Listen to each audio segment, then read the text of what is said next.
More than 2 years ago, our family visited Manila for the first time, and our very first YouTube episode from that trip was a self-guided food tour around the world's oldest Chinatown, Binondo. That experience propelled our channel and our love for the country, resulting in countless trips back from the US, our own condo in BGC, nearly 100 Philippines episodes so far, and a completely new YouTube channel dedicated to our part-time life here. Today, we're going to recreate that first Pinoy experience and episode, but instead of relying on our own research and navigation skills, our friends over at Guide to the Philippines have hooked us up with a local guide to show us around. So let's see just how well we did by ourselves in 2022 and what new things we discovered today.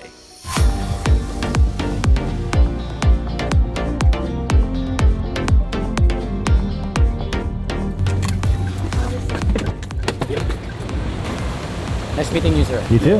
Oh, so sorry. We left Colt in the car, stuck behind the third row. Thank you.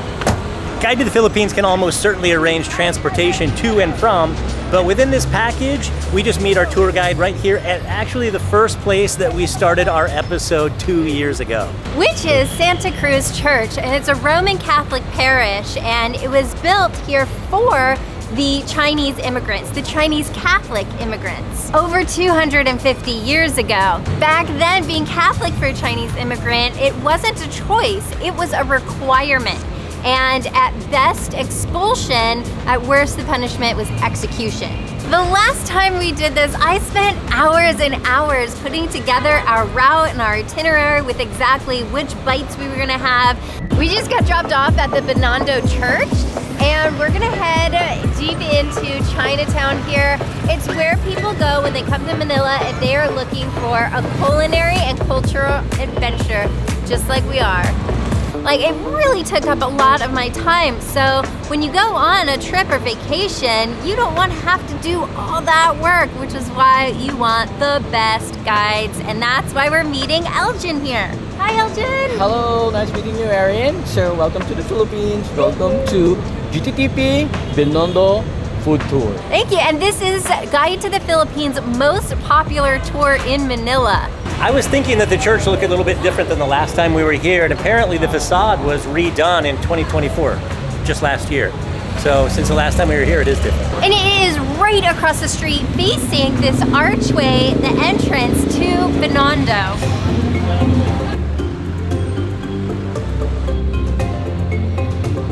Binondo, being the oldest Chinatown in the world, was established over 430 years ago.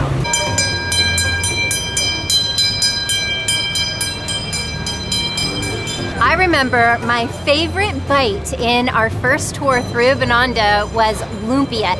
This is such a cool little street here that it looks like a small market and a narrow street. But we're at New Po Hang Lumpia House, and we're gonna get lumpia. I don't know what it is, so we're gonna find out in just a minute. This is just this little tiny stand here, but it's got all these articles that they've been featured in. Can we get one? What is a lumpia? Spring roll. A spring roll. Okay, let's do one lumpia. Yes. I love spring rolls. All right, let's see. Ooh.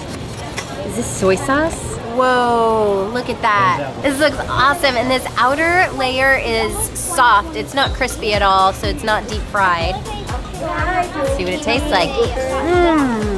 That is delicious. It's like a crepe on the outside, and it has a little sweetness to it, which gives it amazing flavor. And I can't really tell if this is tofu or chicken, but I think it's tofu.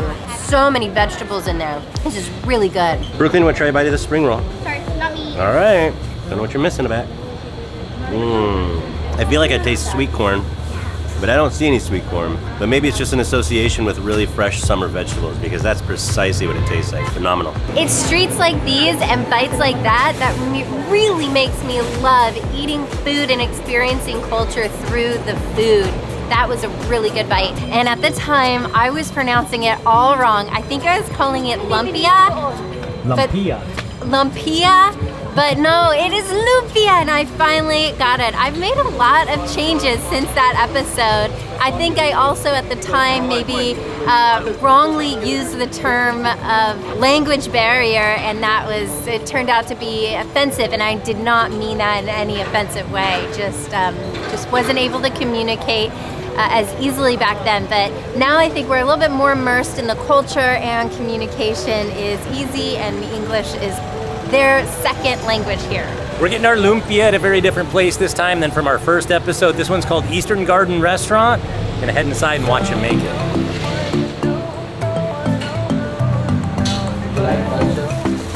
I love that we get to see the process, and I also love that it's fresh lumpia, because a lot of the times when you see it on the menu, you order it, it's deep fried and crispy, but I like the fresh. The pancake on the outside, it's made with like a flour wrapper that's very, very thin and delicate. This shop has been here for over 60 years, and they have an entire menu of lumpia, but today we're trying the veggie. I'm sure you see the flashing of the lights, and that's from the ceiling fans. But it makes a fun effect. And now it's time to try the vegetable lumpia. Ooh. It's like sweet and spicy, very vegetable-y. I like it. Cool. 9 out of 10. Now, do you want to try any of the sweet sauce with it? No thanks. I'm gonna try a little bit of the sauce with it. I normally don't do sauce. What I remember from the last time we had these over 2 years ago is that after eating one bite of it, I commented on how I felt like I could taste sweet corn in there, but then I said it's almost certainly not sweet corn, and it's just the association that I have with very fresh, like farm summer vegetables. So we'll see how it tastes today. That's really good. And one thing I noticed on this one versus last time we were out here is the contrast of textures, because she put that crunch in there, a whole spoonful of crunch. It's not just the crunch of the vegetables or the very soft wrapper on this one, but you get that really nice contrast from the crunchiness of that scoop. And I'm not even sure what it is, breadcrumbs, I think. 10 out of 10. Now, I am totally a sauce person. And that sauce, it kind of looks like honey. I love that crunch too. And the sausage does taste like honey. It really is sweet. A lot of sauce, that color, I imagine is gonna have some saltiness to it, but I just get sweet, sweet, sweet. It's so good. And the fresh pancake being so soft, it just tastes fresh. It doesn't feel heavy. Like this could be a perfect lunch item. So full of veggies. Really good start, Elgin. Nice work. I just noticed on the sign it says since 1950. Since we are 2025 now, that would mean 75 years, not just more than 60 years. This area over here, even though it was for the Chinese immigrants, it was built by the Spanish administration, who lived over in Intramuros, just on the other side of Pasig River. And they wanted to build this area for them so they could keep an eye on them in close proximity. But when they first had the land for them to migrate to, they offered it tax-free, because they were already double taxing the immigrants who came in, and to self-govern, which worked for a while until they decided to try and revolt at around 1603, and that didn't last long because the Spaniards, they were anticipating it, and they overrode that revolt real quick. Our second stop is something we didn't experience the first time. This is Ning Nam Noodle House. We're gonna try some noodles and Noodle Factory. Good morning, thank you. Hello, good morning. This place also opened in 1950, and that's not a coincidence, because in World War II there was a lot of destruction and damage, and businesses closed in Binondo. So after the war, it was a new beginning, and new businesses could establish, and that's why a lot of the places here opened around 1950. Speaking of things that go back a ways, I happen to wear the same shirt that I wore for the episode more than 2 years ago.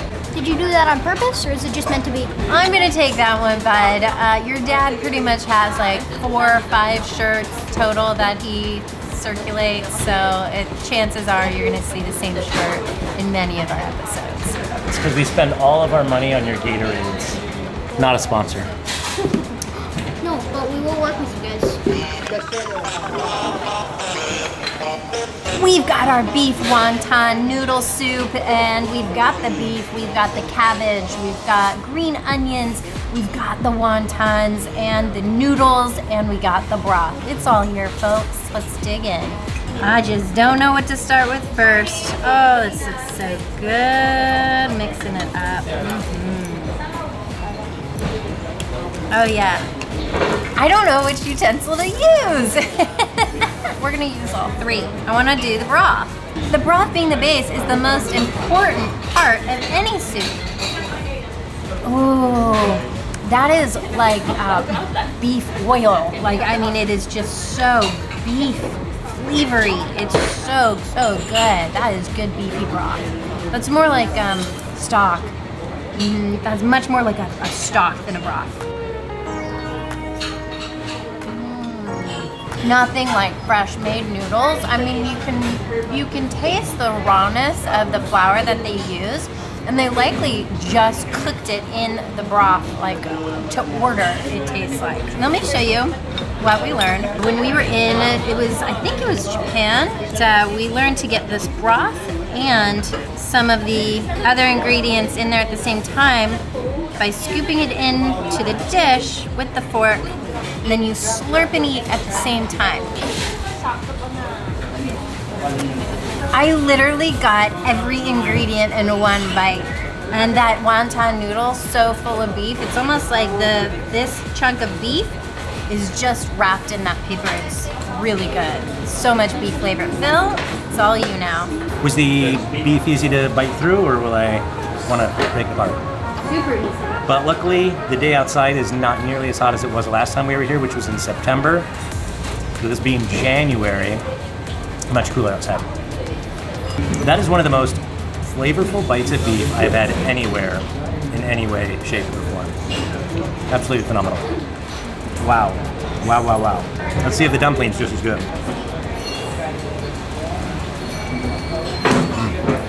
Will I be remiss to not try the noodles? But so far, this is definitely a 10 out of 10. Oh, wow. I'm embarrassing myself, aren't I? I think it's unusual to have noodles that have a flavor of their own. I mean, any real flavor, but these do. I almost wonder if they were boiled a little bit in not just water, but in something like a broth or a stock or something else that has flavor, because it really has a lot of flavor. Excellent. Ready? Here, we gotta get a good bite. Let's try it. It's really good. And I actually expected it to be more like ramen, but it's more like a beef noodle soup. But is it the best beef noodle soup you've ever had? Oh yeah, I'm going in for seconds here. You're gonna have to teach me this twirling technique with the chopsticks, because I'm pretty sure that's what I should be doing. Grab however much you want like this. Go ahead. Yeah. And you can twirl it just by doing this. Now that we've had our noodle twirling lesson from Cole, we're ready for the next bite. For our next stop, we're trying something that we've had a lot of times, but never like this. We're gonna get some shou pao, but at the original Shanghai fried shou pao house. And it is a very good thing that we're here on a weekday, because on the weekend there is a line that's out the door, around the corner, down the block, and people line up for miles. Not really miles, blocks though.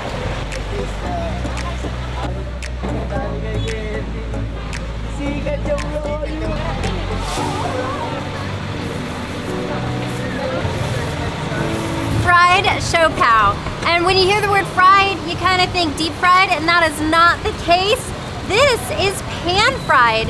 So you see that nice golden brown on the bottom, and it's gonna be a little crunchier on the bottom. This is a pork shou pao, and it is so delicious. The dough is really pillowy and soft and really gushy and delicious to bite into. And yeah, it is crunchier on the bottom. It's like a harder surface. Like, it's like a plate. It's on a shou pao plate. Quite a bit more meat than the ones we get at 7-Eleven. It's like a juicy center shou pao. A lot of green onion or chive in the meat, and that's a flavor that really stands out a lot. They know what they're doing, which is no surprise because they've been around since 1985, so about 35 years.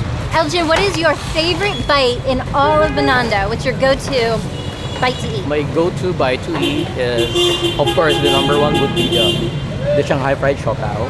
Ah. Yes, and then the second one would be the Lingnam noodle house. So this siopao and the noodles we had just before it. Awesome. Good bites. This is normally about a 2 to 3 hour tour, and by default it's going to be a group tour, but you can upgrade it to a private tour, which is of course what we're doing today. Of course, you would book that through Guide to the Philippines, and you can either go to followabc.com/GTTP or click the link in the description. Their website is super easy to use. You can search trip packages, hotels, transportation, flights, and of course, this exact package. Let's head to the next stop. Following you, Elgin, to the next place.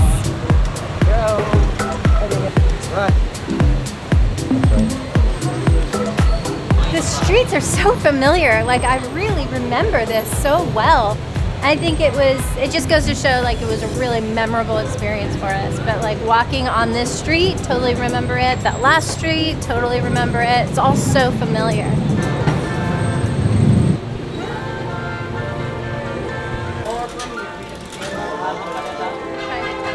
Yes. Oh, he's taking us into Lord Stowe Bakery.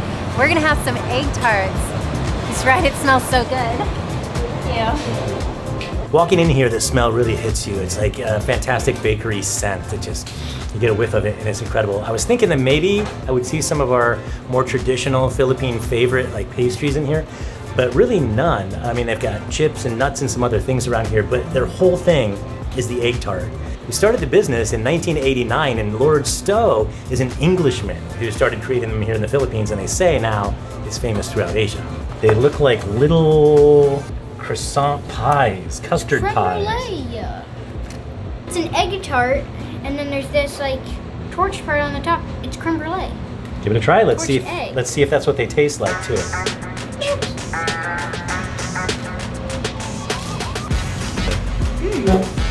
actually cheesy. Cheese? Sweet. Is it like cheesecake? No, egg tart. It wouldn't be. It's a custard. Cheddar. I think I nailed it with like the croissant. It's a puff pastry shell that's so light and flaky, and then the egg filling, it definitely tastes like a custard, but I think custard has to have like milk or cream in it, and I'm not sure if this has any dairy. Maybe just the egg.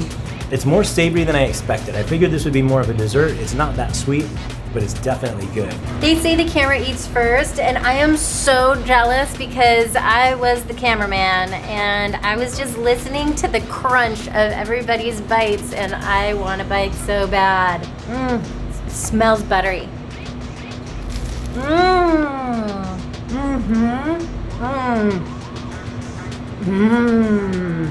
This is a 10 out of 10. It's so creamy. I mean, that's so delicious. This is the best bite we've had so far today. This is so good. Oh, that's nice.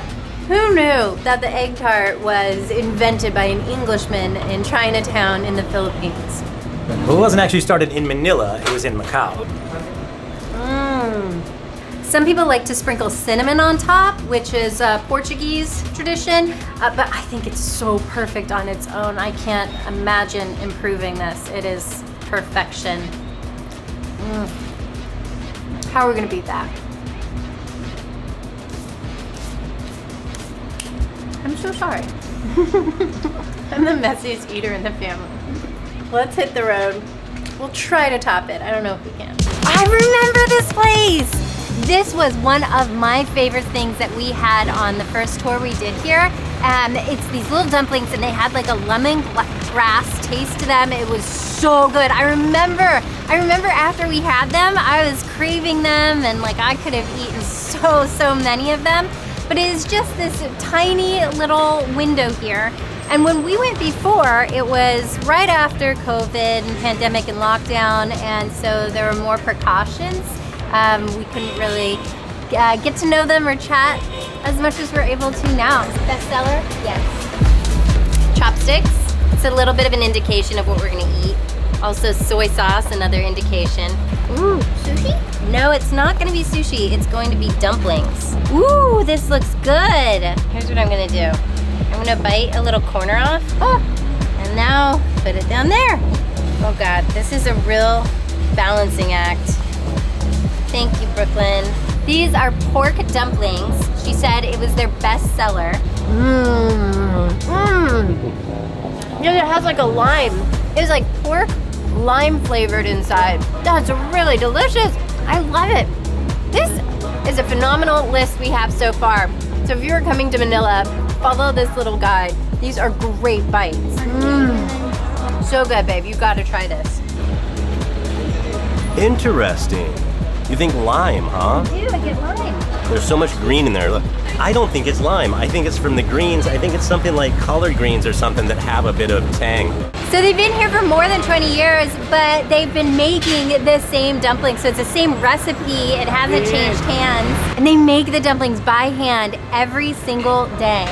This is another place that if you come here on the weekend, there's gonna be a line. Elgin says that he was here over the weekend and they gave out numbers when you stepped up to order, and he was given a number 29 and they were all only on number 2. So he had 27 people ahead of him, but it's worth the wait. So what flavor are we getting? We're getting the best seller here, the boiled kuchay with pork dumplings. Here are our dumplings. Ooh, oh look, see what they do? Yeah, toothpicks stuck in the top, how clever. So we can eat them with those. I don't even know if we had toothpicks last time. Ooh, they're like gyoza. Now, when we had these the first time, by the way, we ate them right here on this very step last time also. So we're trying to recreate this down to the T. I'm pretty sure this is exactly the same kind of dumpling we got that time. It is pork. Here, you want to just stab one and take it? Thank you. So we got pork and kuchay, if you don't know, is apparently a lot like a chai. And when Erin first took a bite of these last time, I think she said that it tasted like there was lime in it. And I was skeptical of the lime, especially here in the Philippines. And I said maybe it was some sort of a green like collard greens, but apparently it might come from the chive. It's hot, bud. It's hot. Delicious flavor. Actually, it reminds me a lot of what we had on the inside of the show pao just a little bit ago, which would make sense because it's pork. Probably chives in that one. It was maybe even kuchay. You've got a doughy wrapper, so it's basically the same flavor profile, just different textures. But very good. And I'm not getting anything limey, but we'll see if Erin does, because she has a much better palate than I am. Just switched places with Bill, and I want to try a little more sauce, because maybe that's where I got the limey taste from. I have waited 2 years to have this again. Worth the wait, for sure. Oh my gosh, these are like the perfect dumplings. And I am a big stuffed pasta connoisseur, like Italian, tortellini ravioli, and then in Asia there's pot stickers and dumplings and...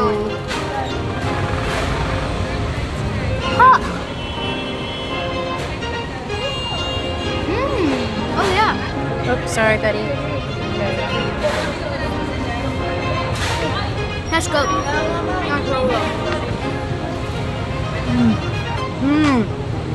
It's so good. I mean, God, I love travel. I love it for the food. I love it for the authenticity in the food. I mean, these were made by hand today, and you can taste it. There's just so much originality, and authenticity is a pretty good word for the food here. The problem with the self-guided tours is that even with as much research as you could do, you don't really know what the best places are. You're just going off of other people's experiences from what you find online. And there was a place that I really wanted to go to because I heard that it's one of the oldest markets or stores in Binondo, but we didn't go in because it was crowded, there was a line, and we didn't know if it was worth it. It might be a little too crowded, so maybe we do go to dumplings. Okay. So we passed it by, and I've been regretting it ever since. Elgin is actually taking us there right now.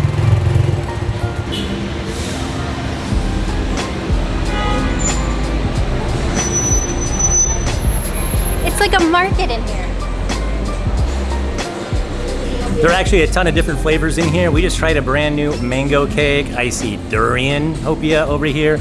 but ube is kind of their thing, and that's why there's so much purple throughout the store. Now, this place was started in 1912, but at some point, some people from Pampanga, the culinary capital of the Philippines, came down here, and the owner of this place said, "What is the most popular flavor going on up there in Pampanga?" And he said, ube. So that's when they decided to start making ube hopia. And that's what we're about to try. Ooh, got some right here. This is not our first experience with ube hopia. We had really tasty ones in Puerto Princesa. Very memorable bites there. Colt, I see you found your way over here since there's some food. You would be right. I found my way over here, and there's food. This is the famous Filipino snack, hopia. And we had this once before in the Binondo food market, but that was our very first trip to Manila, and now we're really experienced Filipino travelers. And we're gonna try this special ube flavor. We love ube. It's a sweet, almost like, I think it's like a root vegetable. It's really similar to taro. It's a root vegetable and it's purple, but it's also kind of sweet. And then the other one, Colt is clawing at, is fudge. Yum. Kids are gonna like that one the best. Outside of the Philippines, these are sometimes known as moon pies. Not in the US, that's a different kind of moon pie. Ooh, they're warm, the box is warm. I'm gonna try one. It looks so good. Show us. Okay, you ready? Oh, it's so purple. Okay, I'm gonna try it. You ready? Oh, that is amazing. Tastes like vanilla and chocolate combined. And my dad said moon pie. They're actually moon cakes. Looks like a perfect purple little cake inside, so moist. Flaky on the outside, is just flaking right off. Mmm. Dense and a little bit sticky. Mmm. Mmm. It has like a marshmallowy kind of a flavor. You know what I love about it? It's not too sweet, because I don't like my sweet treats to be too sugary. It's like a little bit powdery on the outside and crumbly, but then it's really gooey on the inside. And it almost has like a marshmallow taste to it. Oh, really, really good. All right, let's try the fudge. Which one do you think you're gonna like better, babe? Ube. Look, they look like perfect little southern biscuits. I think the surprising part for me is how sticky the ube was. Oh, look at that fudge, but it is so dark that's almost black. Need a glass of milk with that. That's really good, very different. Like so much separation between the outer flaky crust and the filling on this one. Somewhat subtle in terms of chocolate or fudge flavor. Also really good, but I think I would prefer the ube every day of the week. You know what I like about it? It's like a brownie. It really is sticky, like you would want some milk with it. But it's like a brownie batter, not like super milk chocolatey flavor. It's good. But I like the ube better.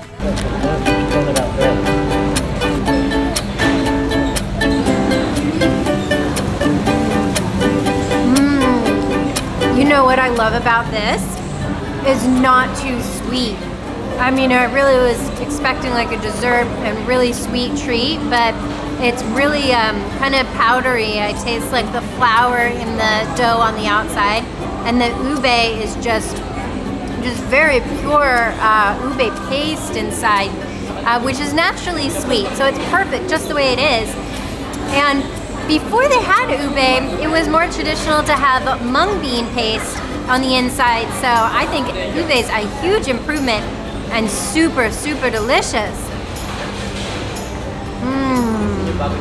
It's zero surprise to me that they were saying ube was the most popular flavor, because when we were in Puerto Princesa and we had those two flavors, one was ube, one was chocolate, and there was no contest. Ube all day.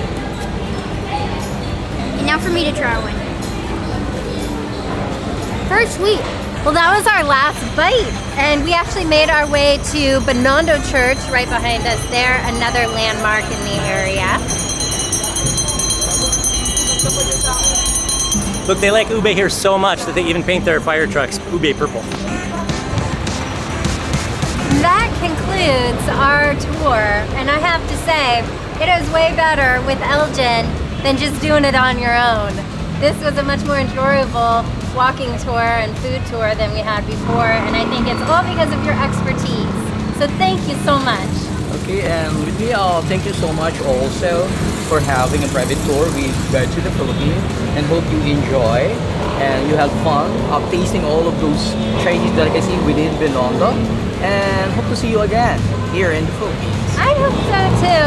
We love doing our tours and our travels with Guide to the Philippines. That's where you can book this. So again, thank you so much, and thank you to Guide to the Philippines. And if you haven't subscribed to our channel, we've got a lot more of the Philippines we're gonna be covering. So please hit that subscribe button. Leave us a comment. We love hearing from you. And we will see you in the next episode.